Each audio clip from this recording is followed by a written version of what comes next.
Greetings,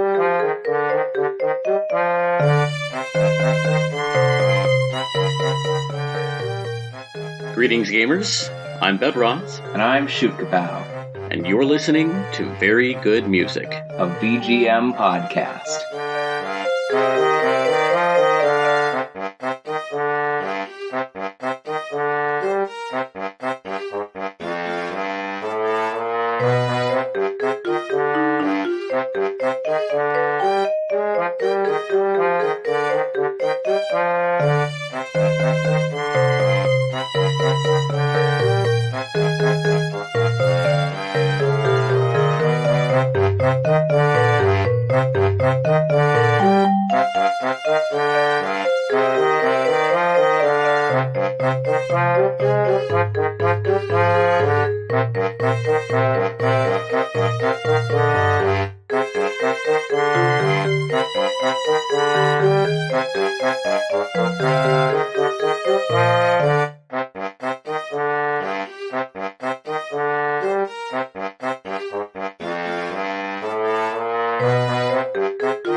All right, everyone.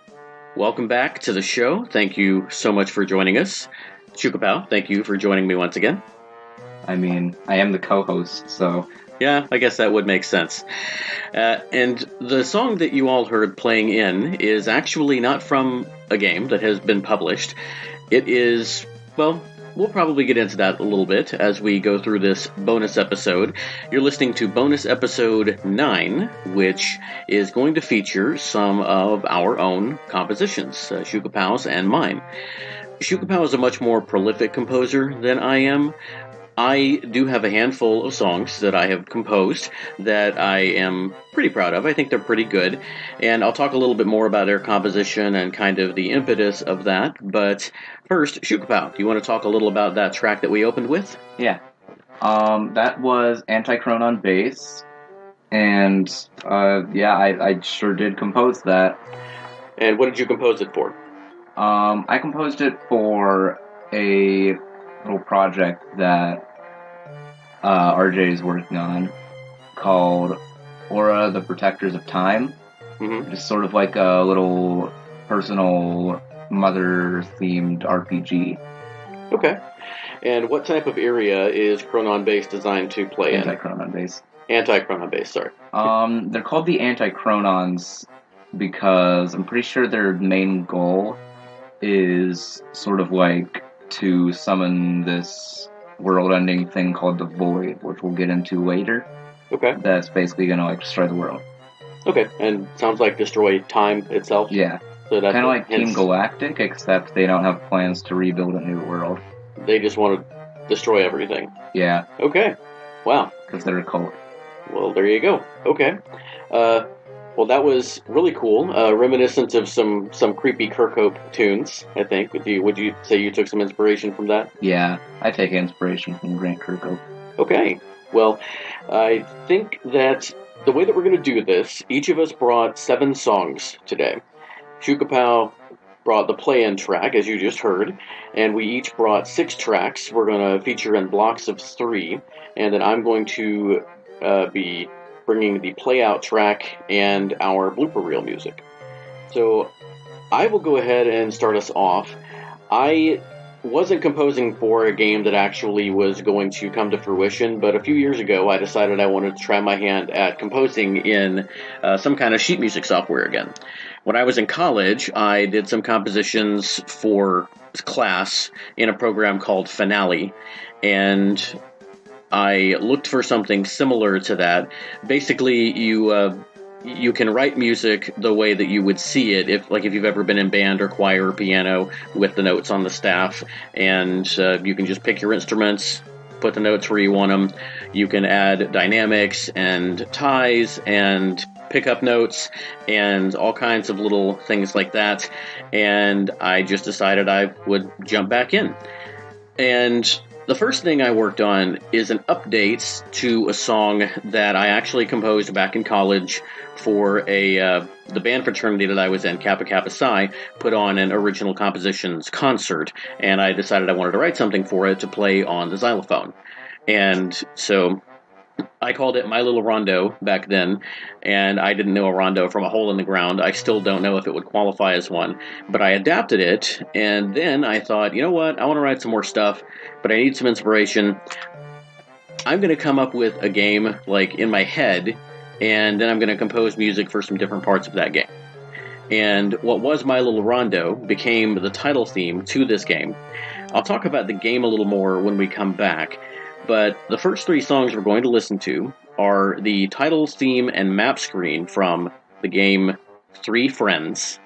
Then we're going to listen to the Stage 2 theme, which was originally going to take place in a sewer, and then in my mind moved to an arcade. And there's a little Easter egg at the end of this second song that I'll talk about when we come back as well. Those of you who grew up around the same time as I did in the 80s and 90s might recognize this little ditty.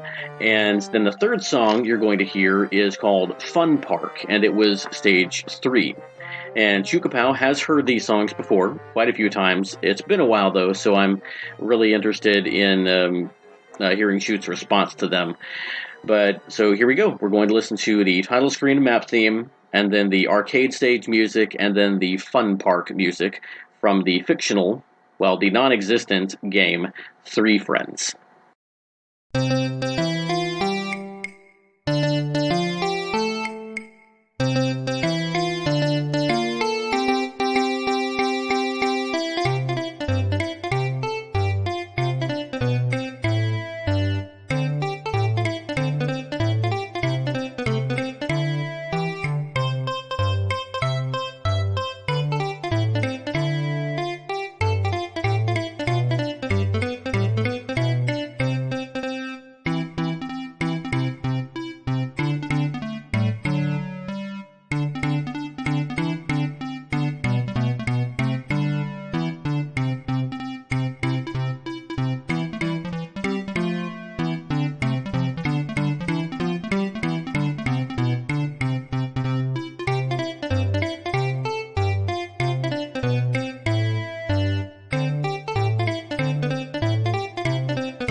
Welcome back, everyone. And from the fictional game Three Friends, that was the title and map screen, the arcade stage theme, and the fun park stage theme. Now, before I get into Three Friends, my vision for it, and kind of how I went about composing these things, Shootkapow, what do you have to say about those songs? I know that you had a lot to say about them back when I first wrote them, and then do you think they had any impact on what you eventually did when you were composing? I don't think those particular ones did, but your ending theme definitely did. Well, I think we might be getting to that a little bit later in the episode. What do you think about those three songs? Those were very good. I liked those ones. Yeah. Do you have a favorite between those three? I like the second one. The arcade stage one, Yeah. the kind of darker one. Yeah, that one I like a lot. The fun park one I didn't really like at first, but it really grew on me. And the title screen is the one, like I mentioned, that I originally composed way back in college. And when I came back to it, I added the B section. And it actually started out as two different songs that I kind of thought of, and that I mashed those together in college when I made the xylophone arrangement. And then when I came back to this, I added the harmony parts and the bass part. And when I was composing these, I originally envisioned that they would fit into an NES-style game. And so I tried to keep it to no more than 4 channels with a melody, a harmony, and then a bass, and then percussion. So obviously it's not totally faithful. You couldn't really get most of those percussion sounds out of a sample channel or a noise channel, unless you were, like Naoki Kodaka or Nobuyuki Hara. And I did overuse the clave a little bit in the 2 more upbeat ones. But I think the cowbell actually fit in really well in the arcade stage music. And also, for anybody who didn't pick it up in this particular song, that last little ditty, the dee-dee-dee-dee-dee-dee-dee-dee, Yeah. is definitely a turtle thing. As I mentioned, this stage was originally supposed to be a sewer stage, and at the end of it, you were going to fight a mutant turtle who has a machete. So that was going to be like the victory sort of theme, that last part. Hey, it works for an arcade too. Right. And as far as my approach to composition, I really just melodies sort of come to me, and I kind of keep them around in my head. And then I think about what kind of area they might work for. That's the luxury of only making this game in my head, is that I don't have to fit music to something else. I can just sort of come up with the song and then think about what it would go with. But I usually make the melody first, and then I use what I remember of my theory, the circle of fifths, intervals, what sounds good in harmony, and what would make like a stable bass line, and add those things in, and then the last thing I add is the percussion. So for a peek into my little window, that's what it is. Now, what you're hearing underneath us talking is the original versions of those compositions. You can also hear them on my SoundCloud, and I'm going to post the ones that we're actually playing today on YouTube, but for the instrumental versions, you can visit my SoundCloud, which I'll include a link to in the show notes. I believe there's also a link on my channel. But I composed them with with real instruments, well, with MIDI versions of real instruments first, MIDI, if you didn't hear that clearly, and then I added in some digital instruments, or some like synth or wave style instruments like you would hear on an NES, and I transposed them into those. So I sort of arranged my compositions for something that would sound kind of like chiptune. So, but yeah, so Shootkapow, do you remember sort of the premise of the Three Friends game that I kind of was basing these on? Yeah. Why don't you talk a little about what you remember of that? It was sort of based on these stories they used to tell me in Dusk. About these 3 guys called Pancake, Pancake, Muffin McPherson, yep, and Chief Ironbottom. Yep, that's right. And do you remember where I first heard about those characters? From Grandpa. Yep, Grandpa used to tell me stories that he made up at bedtime about these 3 characters. And they're sort of when in Grandpa's version, they're sort of Three Stooges kind of characters, and I think in his version, the equivalents would be like Chief Ironbottom would probably be Moe, Pancake would probably be Larry, and Muffin McPherson would probably be Curly, and they just kind of got up to silly shenanigans. In one story, Chief Ironbottom is telling the other two about a dream he had where he was dreaming and he looked down and there was this big like screw or like turnkey where his belly button should be. And so he was confused, and so he turned the key, and he kept turning it, kept turning it, kept turning it, and then when he stood up and got out of bed, his butt fell off. And then he woke up. And so those are the kind of stories that Grandpa would tell. I've made up almost like little fables, and I don't really remember any of them now, but I probably could if I put some time into it. But I made these little fables, and these three were actually three young friends who went on these adventures together and learned stuff. I think at one point, didn't they like shake up 2-liter soda bottles and tie them to the legs of a chair because they were going to try to send Chief Ironbottom to the moon? I think so, yeah. Anyway, so we came up with this whole thing where there were mechanics. Chief Ironbottom, of course, could butt stomp enemies, and he was tougher than the other guys. Pancake could, like, shoot a slingshot, and he could jump higher. He was the more athletic of the three. And Muffin McPherson wasn't incredibly tough or incredibly fast, but he has a very special ability in that he loves animals. And so a lot of the wild animals that you encounter in the game, he can actually turn into, like, companions and have them fight alongside him. And it sounds really fun. If I knew anything about, like, coding, and if I was a decent enough, like, animator or artist, I think that something could come of this. But anyway, that's the vision of this game that was in my head. And you'll hear a little more from 3 other tracks that I did not ever transpose into digital sounds. So they're with, MIDI-style real instruments. But first, Shoot, why don't we get into your own compositions? Or the first 3 of your own compositions. All right. Besides our play-in, of course. Yeah. And you know what? Before we do, I've already talked about, I just composed a little back in college when I was a music student, and then I just decided to try my hand at it. Actually, after I heard so much in BGM podcasts, and especially the Super Marcato Bros and their own compositions, it's what inspired me to get back into it. And I probably will, again, eventually someday. I like to think I've got at least a little bit of natural talent at this. But Shootkapow, how did you come around to deciding that you wanted to compose stuff, and where did you go to start, and how did you know to go there? As much as you can remember. Let's start with why you wanted to compose. Well, I guess I just... this was around the time, I think it was in my freshman year of high school. That sounds about right, about 2 years ago. Yeah. I was in band. I'd been doing music for 3 years. Mm-hmm. And, you'd been composing stuff. And I was like, that's pretty cool. I want to do that. I'm going to make a secret boss theme for 3 friends. And how did you find composing software? I just looked up composing software and clicked on flat.io. Okay. Talk a little about flat.io and how that works. It's sort of like this music content creating platform where you can compose stuff and then release it and people can see it and it's cool. And I think that probably the same as me, the reason that you decided to use notation software is because that's the language of music that you understand, because you were in band. That's why we didn't start out on a DAW like FL Studio or something like that.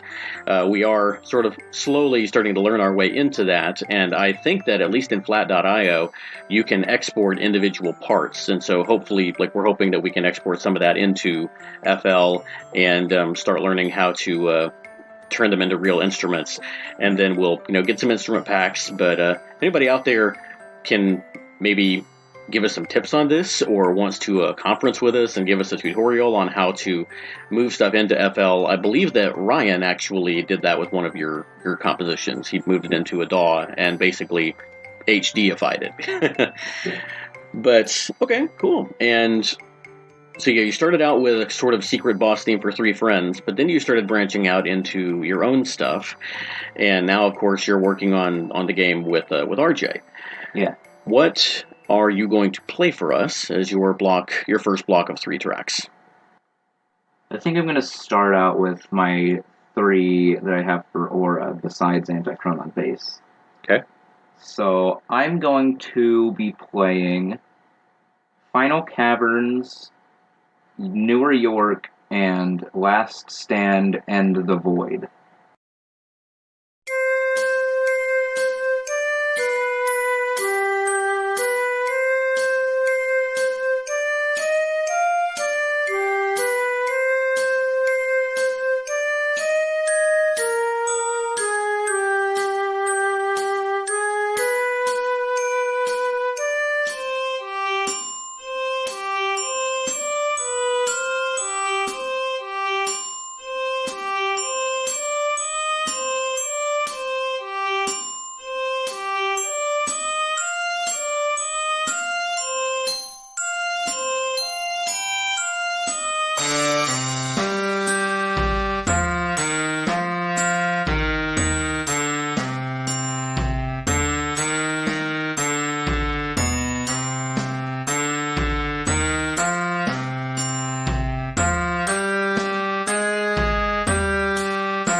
that was Final Caverns, Newer York, and Last Stand in the Void.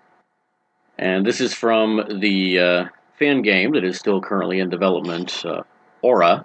Well, it's not really a fan game. It's not fan game, original game that is just sort of inspired by the Mother series. Yeah. And so, very cool. Talk a little about what types of areas these play in, and what sort of your approach was to like choosing instruments. Where do you go when you sort of want to get like a sound for a certain stage? Do you tend to like compose? I'm asking you a bunch of questions. What types of stages do these play in, or areas? Final Cavern is sort of like a Cave of the Past type area, I expect. Okay, so the Cave of the Past in Earthbound is like, it's the area that leads up to the final boss, Gygas, and it's got this really sort of ominous, spooky feel to it. And your robots the whole time. Yes, your robots the whole time. So what type of environment is the Final Cavern in Aura? I'm not really that sure yet. We haven't discussed that much, but I just wanted to compose a sort of final area type theme. I get a little bit of an ice cave feel from this song. I think some of that might be the percussion that you're choosing and like the chimey instruments.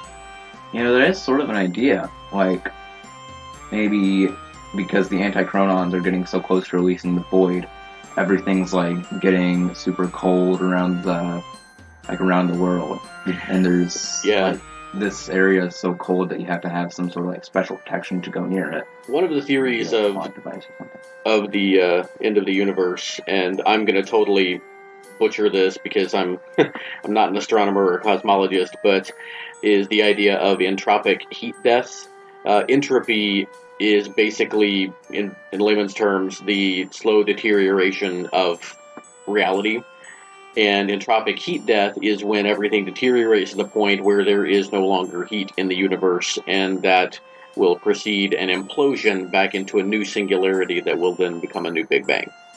So there's even some science baked into this, because if they're bringing the Void, and the Void's going to end the universe, then they might just be accelerating that entropy and leading to a kind of heat death. So, but this was really cool. What about Newer York? Where did this one come from? Which, by the way, is my favorite of these three. I like them all. It's also your newest composition, I believe. Right? Yep. I've really liked Newer York a lot, but what type of area is that? So this is a sort of Chrono Trigger type time travel game, I'm pretty sure. So there's this one guy from the future, his name's Charlie, and he's a cyborg. I think the Anti-Chronons, if not the Anti-Chronons, then some or other sort of organization is trying to take over, so they're sort of kidnapping people and turning them into cyborgs. And Charlie was able to escape before, it happened to him? Well, he was able to escape before, he got brainwashed. Okay. So, yeah. So is he a cyborg? Yeah. So he was turned into a cyborg, but they haven't brainwashed him yet? Yeah. Okay. And is he from Newer York? Yeah, that's where he's from in the future. Is it just New York in the future? Yeah, okay. I guess. That's cool. Well, I like it. It's a very sort of triumphant song. I mentioned that I think it could work as an opening theme, but very cool. And then I think I can guess what Last Stand in the Void would be. Yeah. This is the final battle? Yep. Yeah. The transcending, overpowering, everlasting of Aura. Well, this is really epic. What is your sort of approach to composition? Trumpet.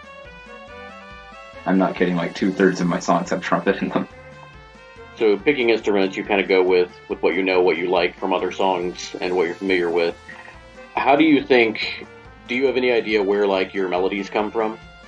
Nope. I just sort of come up with them. I do sort of reference back to other songs a bit, the final boss theme sort of had a little bit of Anti-Chronon bass in it. With the trombone. Yeah.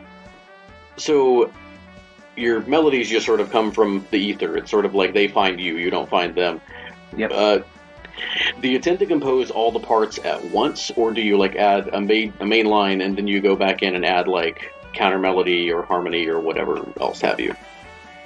Or does it depend on the song? Um, Because like for me, like I said before, my melody usually comes first, and then I sort of craft a sort of harmony line that in theory would sound good with it, and then I listen back to it and tweak it as I need to. But you don't really have that kind of theory training yet. You're basically running on what you know of like what sounds good and running on instinct. So do you tend to make all the parts at one time? I usually sort of try to start with, I usually just start with melody, Mm-hmm. and then go with percussion, Okay. and then everything else. Okay, gotcha. And one of the first big hurdles, I think, was getting you to go back and listen to your songs and revise them. Yeah. And now that's a major part of what you do. You go back to your songs a lot, listen to things, tweak things. And like the version of Anti-Chronon bass we played in with is not the same version that we played as a blooper reel early on in this podcast. It's been touched up.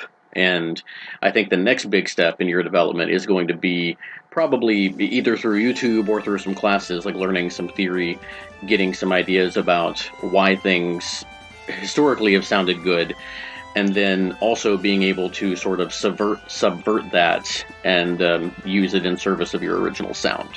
So this is really cool. Do you have a favorite among these three themes? Probably Newer York. Newer York. It's so good, man. Like, really, really good. I surmise it's better than anything I've written, but I guess our listeners can make that decision for us. But I guess, anything else you want to add about, like, your process or these songs or anything right now? Not really. Okay. Well, then we'll go ahead and move into my next block of 3 tracks. As I mentioned before, these were never transposed into like game sounding kind of music.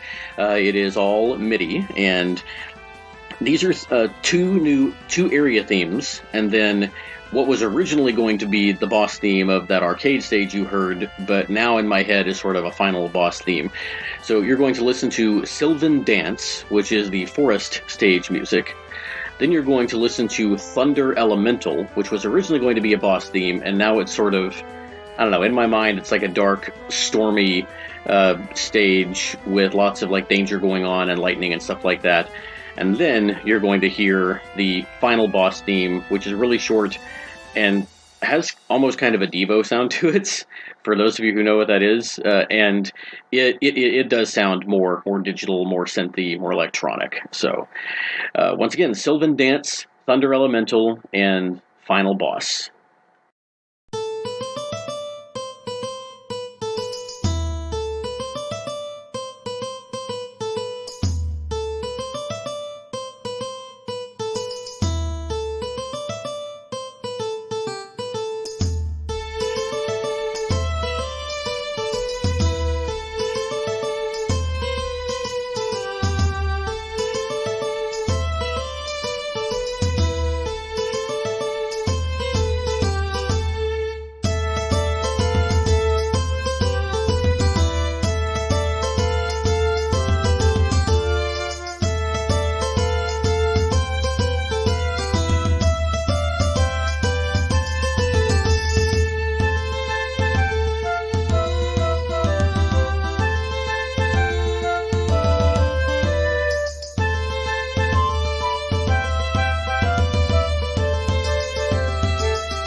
that was Sylvan Dance, Thunder Elemental, and Final Boss.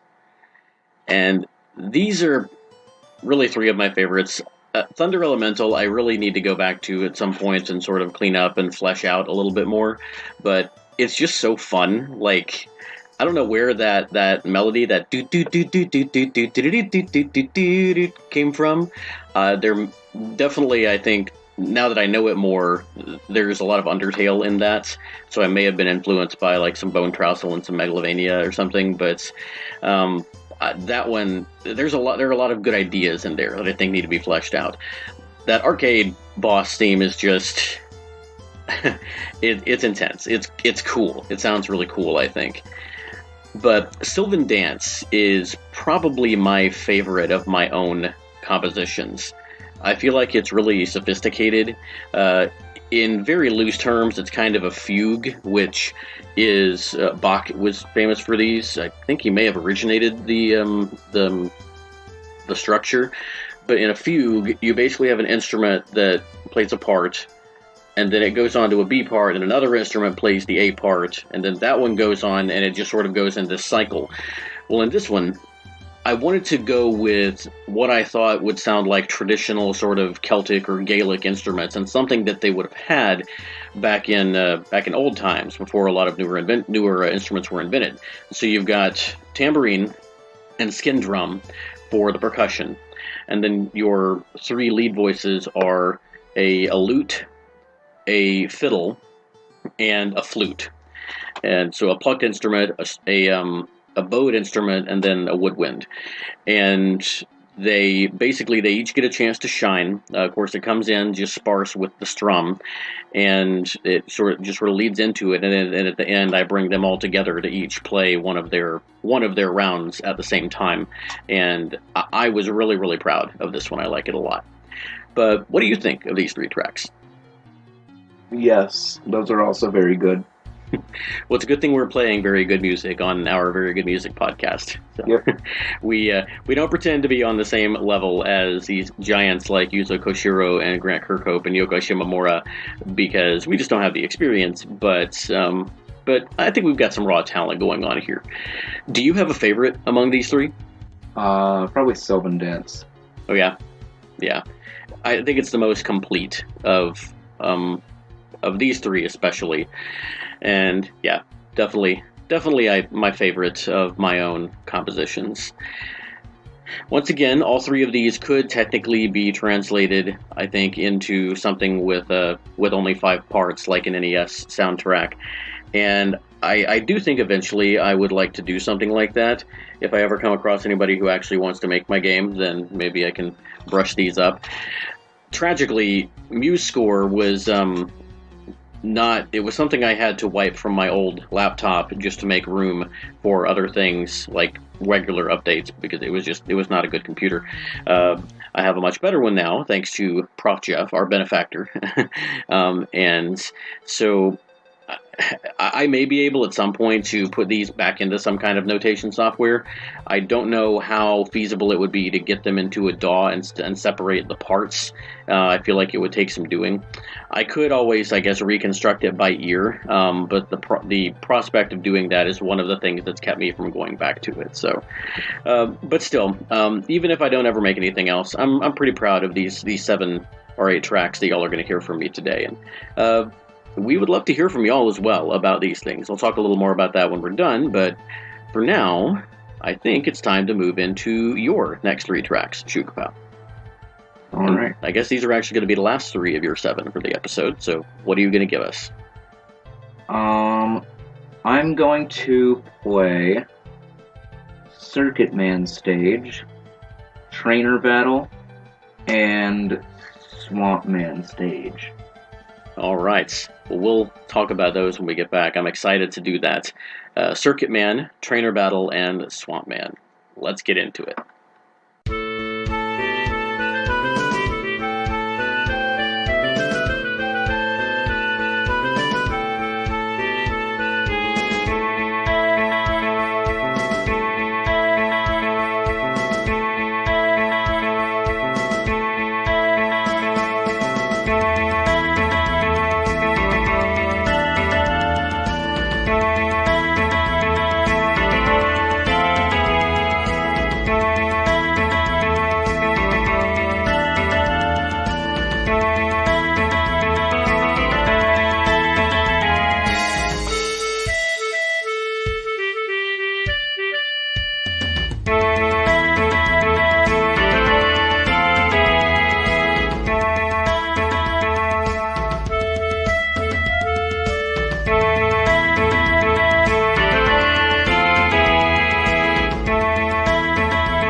That was Circuit Man, Trainer Battle, and Swamp Man. All right. Those were all really cool, really high-energy tracks.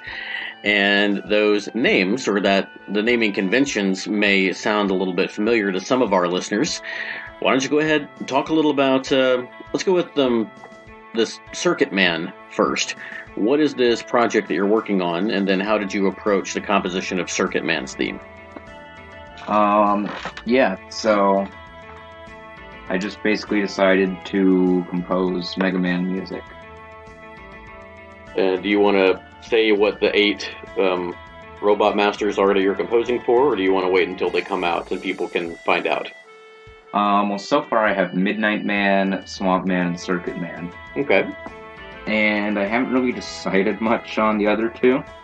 I know another one that you threw out there was Paper Man. Oh yeah, Paper Man. Yep.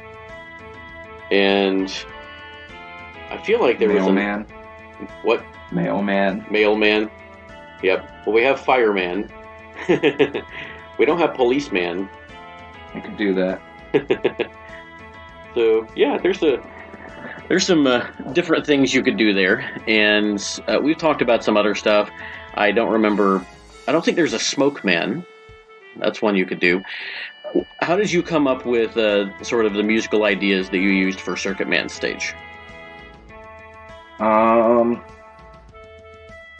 I sort of just decided to base it around like one melody, the like do do do do do do.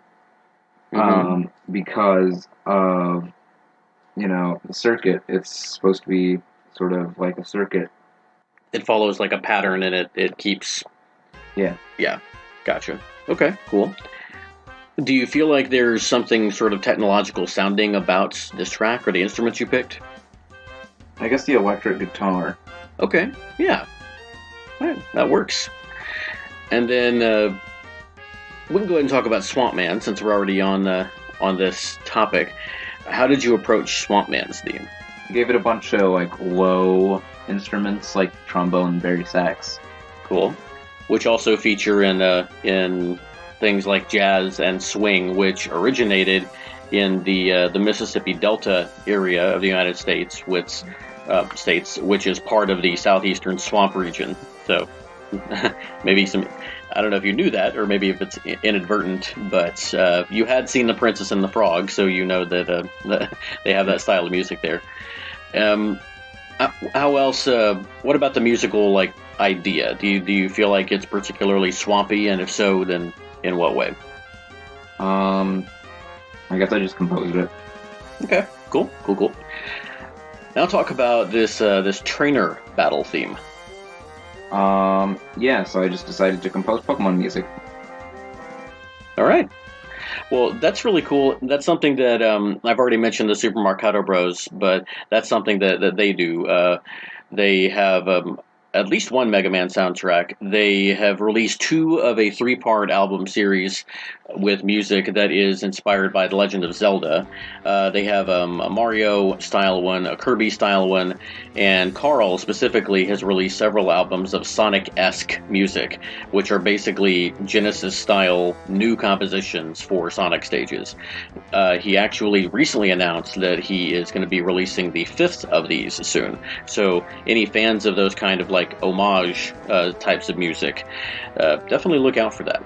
And you know what? That's an idea for a future episode, is original music that's in the style of classic game music. I think that'd be pretty cool.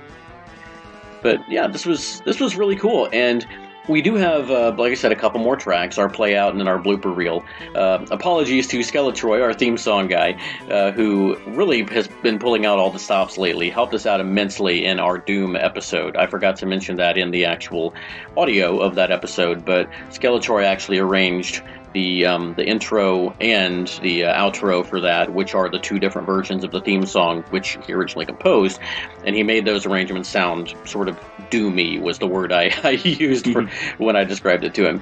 But I wanted all of the music on this particular episode to be ours, and so the play out I'll talk about a little bit more in a minute, but first, if you want to listen to this music, I will be posting these 14 tracks, I guess 15 with the blooper reel, on YouTube. I'm going to make videos for them, and you'll get to go and hear them. We really would appreciate comments, anything you have to say about them, anything you like, anything you feel could be improved. We are both still honing our craft here. You can also find this music where, Shootkapow? Can they find yours? On flat.io. And I actually have it up because I have been downloading your tracks as you give them to me, so I can add them to the audio here. You have 181 scores on flat.io. Now, some of those are arrangements of existing music, but a lot of them, most of them, are your original compositions, I would say. Mm-hmm. And there are a lot there. Definitely go check that stuff out. We talk about it at the end of every episode, but if you haven't checked out before, hopefully this episode will give you the impetus to go and hear a little bit more of what Shoot has done. I really only have these songs. There are a couple of other ones on my SoundCloud. There is a water area theme I made for Three Friends that just... it's even more sort of primitive than like Thunder Elemental, and so I just didn't feel like featuring it. And there's a vocal track that I wrote for my wife, Shootkapow's mom, called Home on my SoundCloud, that if you're into that kind of thing, you can listen to that. We'll have a link in the show notes, and we always love interacting with all of you. You can find us on Twitter at VGMPod and at Shootkapow. You can find us on Discord, link is in the show notes, and of course you can continue downloading and listening to the podcast in Spotify or your favorite podcatcher of choice. As a reminder, we're going to be taking a week off next week, the weekend after Thanksgiving. So to those of you who are in the States and celebrate it, happy Thanksgiving. To those of you who are out of the States, we are grateful for you. And it never hurts to take a little time to think about what you're grateful for as well. And we have, after that, we're going to be doing our Shogo Sakai episode, followed by our episode with Prof. Jeff about Grant Kirkhope. Then we will be featuring our special guest, who we'll be recording with in 1 week from today, the day that this actually, 1 week from when we're recording this now, but the day that you hear this, that night, we will be recording with our special guest, and you'll probably hear about it in the Shogo Sakai episode. And then after that, I believe we just have the Koji Kondo Winter Tracks episode, and then our top 10 of the year. So, well, top 20, your 10 and my 10. Yeah. But before I get into our closeouts, Shootkapow, is there anything else you've got to add? No. This has been a lot of fun. I've enjoyed sort of going back and listening to some of my old stuff, and really enjoyed hearing your stuff as well, and getting a chance to really talk to you about it. I'm really excited to see where you go from here. I think that you have a lot of potential and a lot of talent, and we'll probably be featuring more of your stuff on the show one of these days. And who knows, maybe some of your stuff will get played on another VGM podcast someday. Maybe. That'd be cool. All right, well, our playout track, the name of this track is All Is Well. And this is the credits music that I composed for Three Friends. It's not as sophisticated as Sylvan Dance, but it is, I think, really nice. It's got some cool harmony in it. It's based on a couple of woodwinds, I think, maybe 3 woodwinds. And I don't like how the MIDI sounds in part of this. MIDI does not do sustain very well because you can't really do dynamic control and vibrato in these the software that we're using. And so the end especially is supposed to sound big and sweeping, and it really just sounds kind of tinny and not great. So I do apologize for that, but hopefully you can listen past that to just the composition itself, because I do feel like it's a nice, pretty sort of closeout track. It is a little bit on the longer side. It's actually 3 minutes long, and so you'll have the 3 minutes, and then after that, you will hear our blooper reel. The underscore of that will be the bonus stage music that I created for Three Friends, and it really is. It's a lot of fun. There's not much to it at all, but I like it a lot. I get to use a vibra-slap in it, and never got to use a vibra-slap in composition before. Haven't heard it very much, and when I played this for my dad, who just kind of listened and smiled and nodded at the other songs because he's not really into this style of music. When I played it for him, he laughed out loud. So hopefully y'all like it too. But before we close out with All Is Well, since Shootkapow, you don't have anything else to add, then I guess all that's left to say is until next time, play very good games, Be very good people. and keep listening to very good music.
That was a pleasant sound. We needed a little bit of blooper reel material anyway, I guess.